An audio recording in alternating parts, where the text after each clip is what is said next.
Од неодамна Европската агенција за заштита на животната средина објави листа со 10 главни градови со најголем процент на зелени површини, истакнувајќи ја важноста на зеленилото за здравјето на граѓаните и борбата против климатските промени. На листата, покрај западноевропските земји кои со години посветуваат внимание на заштита на животната средина, се најдоа Љубљана и Загреб како главни градови од регионот, со најголем процент на зелени површини. Скопје, за жал, повторно не е на листата. И додека другите држави активно се залагаат да се задржат зелените површини и да се спречи претераната урбанизација, во Скопје на секој чекор никнува некоја нова зграда, а бројот на паркови е се помал. Имаше еден податок дека Осло, Љубљана и Загреб се градовите со најголеми зелени површини.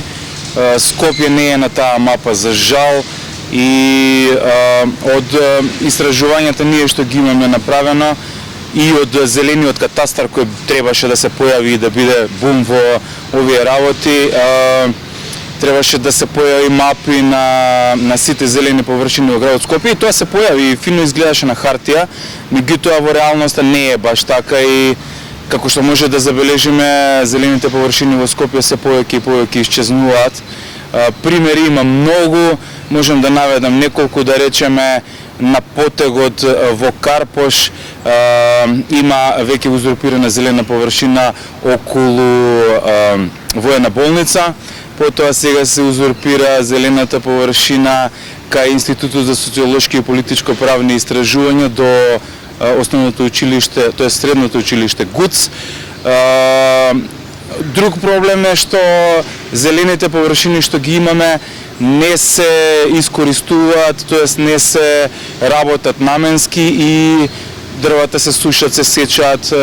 Има и други проблеми, да речеме оној парк што го спрема во општина Карпош пред неколку години, што требаше да се појави пред спортскиот центар Борис Трајковски, не е се уште реализиран и тоа е една голема површина која требаше да биде зелена и требаше да биде пандан на градскиот парк, меѓутоа ништо не се случи со тоа. Така што верувам дека на мапата на зелените површини Скопје се повеќе и повеќе исчезнува и тоа е една работа која треба да се бориме ние како граѓанска организација, меѓутоа треба да се борат и самите граѓани на градот Скопје. Зелените површини во градовите не се само естетска потреба.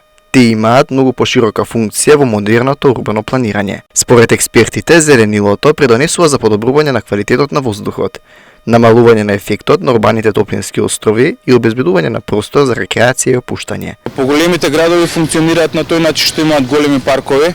Ние не треба да отидеме подалеку, можеме да видиме Софија како пример, потоа можеме да наведеме и Тирана како пример кој што има навистина голема зелена површина во центарот на градот и да учиме од тие примери.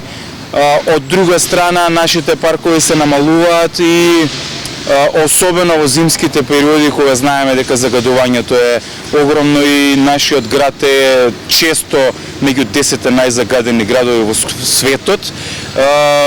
Мислам дека голем проблем создаваат тој недостаток на зелени површини и нормално градењето на различни згради или други зданија за возврат на тие зелени површини. Како што урбаните подрачја се шират, така расте свесноста за потребата од зачувување на природните ресурси и зелени површини. Многу европски градови веќе преземаат чекори за зголемување на зеленилото преку иновативни проекти, како што се урбано градинарство, креирање нови паркови и обновување на постојните зелени простори. Можеби кон вакво ништо треба да пристапиме и ние, иако истото веројатно би ни било потешко да го реализираме.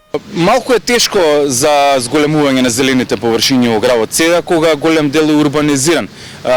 Пример можем да го дадам општина Аеродром, каде што на потегот од основното училиште Блаже Коневски до воениот базен беа направени многу нови згради.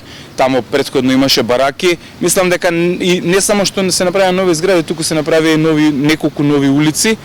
Мислам дека таму требаше организацијски да се пристапи во самата општина да го направи тоа и да се предвидат повеќе паркови и други места каде што градот на еден начин ќе почне да дише, а и луѓето ќе може да излезат таму и да се одморат или да соберат малку зелена енергија во наводници. Тоа е еден од проблемите. Сега со оглед на урбанизацијата можеби треба малку повеќе да се интервенира во просторот, оние зелени површини кои веќе не се тоа и стојат напразно, општините да го земат тоа под свој, да направат малку по зелени места за да можат веќе тоа да пркне, па за 10 на 15 години веќе да имаме малку подобар воздух, да речеме. Иако во моментов е многу тешко со тоа што одредени градови со поголеми буџети прават на зградите различни зелени солуции, меѓутоа кај нас имаше обиди, меѓутоа тоа не успеа.